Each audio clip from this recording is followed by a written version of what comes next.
One thing to understand is that there's no such thing as an insoluble moral dilemma in utilitarianism, because there's just one rule.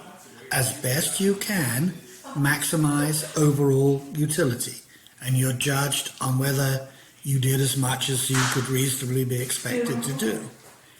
Right. Subordinate rules can conflict.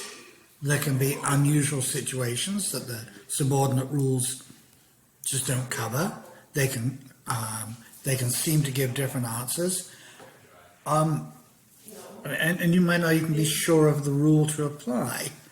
And in that case, you make a direct utility calculation. You look at, well, which of the you take the time, the extra time necessary.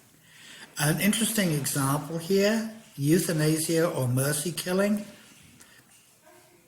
This begins to show the weakness in utilitarianism, the thing that leads us to think that at least it might not be everything in morality. Right?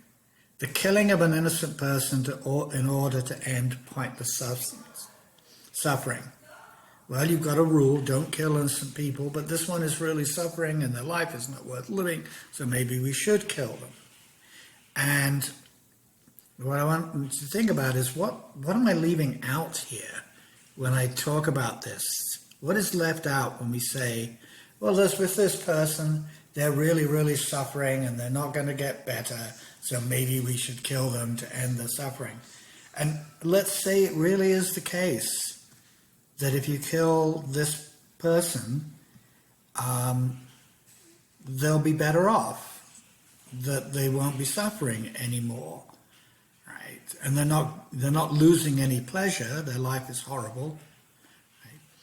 What am I leaving out? What am I not saying here? I'll talk about that. You'll see that later on in the reading. Okay, so you can think about that as you go on.